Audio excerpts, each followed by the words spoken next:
competition, a desire to win, enthusiasm that knows no bounds. That's the spirit of young America. From coast to coast, in everything from sandlots to stadiums, you'll find red-blooded American boys full of that old grit and determination that makes winners and champions. And when the shouting and the laughter of the sandlot grows dim, there's a reason. It's because the great American boy is hard at work, inventing, creating, building something. The energy that is forever behind both the competitive sports of youth and the desire to build and create new things is the energy that develops industrious, dependable citizens of tomorrow. Every spring, in thousands of attics, garages, and basements throughout the country, thousands of young Americans set to work building their entries for the All-American Soapbox Derby. The All-American is the greatest amateur sporting event in the world because it combines both the ingenuity and creative spirit of young America with the natural racing and sporting instincts of boys of all ages. Every boy, everywhere, between the ages of 9 and 15 is eligible for this great race. Sponsored jointly by the leading newspapers and America's leading manufacturer of automobiles, local derbies are run in 116 different cities throughout the country. Each of these local champs is already the proud possessor of the M.E. Coyle Trophy. The place? Akron, Ohio. The time? The morning of August 16th. The excitement? The All-American and International Soapbox Derby Finals. Today, Akron is a city filled to overflowing, with a big welcome for the thousands who have come from every state in the Union to witness the big event.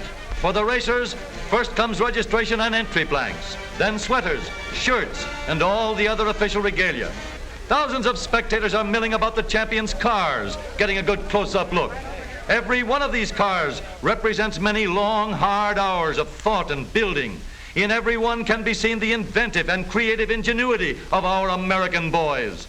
Each entry gets his car weighed in, and an official sticker shows that the car has been checked by the technical committee and complies with all the rules. The medals and trophy awards and other prizes, too, share the limelight. There are 249 of them in all. And here are 116 All-American boys that have won their local derbies and have come to Akron to compete for the coveted title, All-American Soapbox Derby Champion for 1936. A few of the champions are taking time out for a sightseeing tour of the city, but most of them are going direct to the track, too excited to think of anything but the big race. The thousands of spectators begin to fill the grandstand and line the sides of Soapbox Derby downs.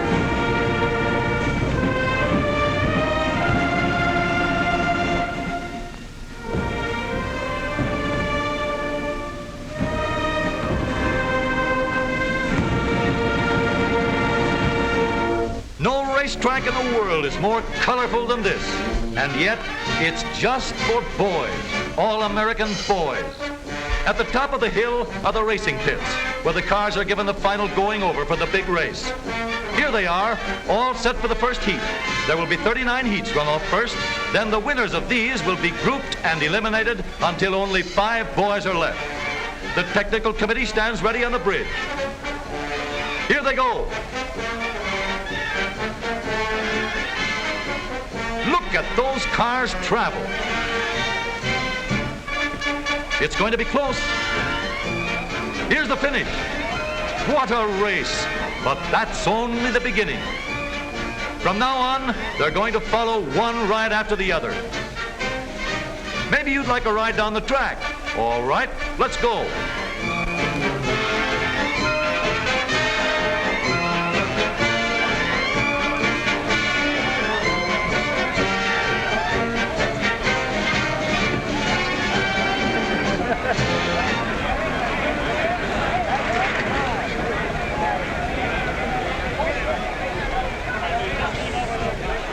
Hey, looks like we got off that one just in time.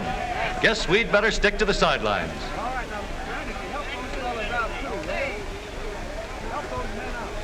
Here are Graham McNamee and Tom Manning getting ready to broadcast over a great nationwide hookup. And millions of people all over the country are listening. Behind the roar of the crowd is the clickety-clack of the typewriters and telegraph keys. Stories of the race flashing over the wires. Pictures, too, both for the newspapers and newsreels. Harry Hartz and Wild Bill Cummings, famous race drivers, officiate at the finish line. Here goes another heat. Look at the body English on that start. But then everything's fair as long as he doesn't get off and push. Three boys straining with every muscle, living in 1 minute the climax to all the hopes and ambitions of months of preparation. What a story there is behind every boy and his racer. And now the last preliminary heats are over. Only 5 boys remain to fight it out for the coveted honor of being hailed the new champion. Onto the truck they go for the trip back up the hill. Away go the first 3.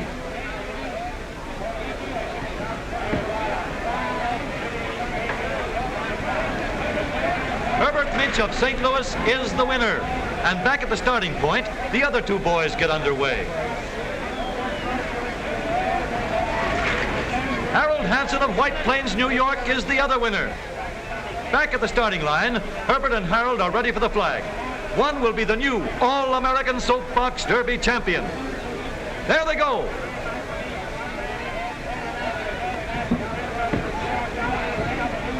A new national champion, Herbert Minch of St. Louis, crosses the line, the winner. But Herbert can't rest on his laurels as yet. Now both boys go back to the top of the hill and get set for the international race. Racing against the champion from over the ocean, Norman Newman of South Africa.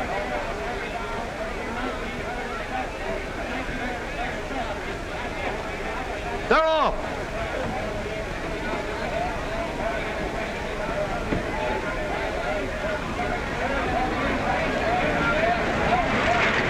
Herbert Minch is first, Harold Hansen second, Norman Newman of Pretoria, South Africa third. Mr. M.E. Coyle presents the first place trophy to the international champion while the other boys look on.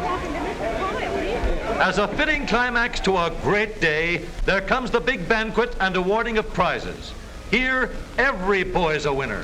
For every driver in the All-American race gets his racing diploma, and among other prizes, a beautiful wristwatch with the Derby emblem embossed on the dial, a constant reminder of this great day in Akron. But the high spot of the banquet is the awarding of the prizes, medals, and trophies to the All-American and international winners. And to you, Herbert Minch, Jr. of St. Louis, it is my pleasure to present to you the first award in the All-American Soapbox Derby, a 4-year scholarship in any state university that you might select. And now to Harold Hansen of White Plains, New York. Harold, I have a letter here which entitles you to get your new car as second prize in the All-American Soapbox Derby. Thank you very much. Harold Hansen also receives the second place trophy for the international race. And to you, Robert Richards of Lima, Ohio, as a third award in the All-American Soapbox Derby, I hand you here a letter in which it entitles you to take, or to receive, rather, a standard coach of any color or description. John Tabor of Pittsburgh, Pennsylvania, is awarded the Charles F. Kettering Trophy for the best design car. Norman Newman from Pretoria, South Africa, who traveled over 8,000 miles for just this one race, receives the third place trophy for the international event. But even now, the other boys are working out plans for that 1937 entry. Perhaps a complete change in design, maybe more complete streamlining, or any of many other things a boy's mind can develop. It's a problem, all right, but All-American boys, these boys of ours, are just the boys to solve it. The American boy will be hard at work from now until the starting gun is fired, and he'll be in there fighting for all he's worth, fighting with that same old spirit that is building the Americans of tomorrow.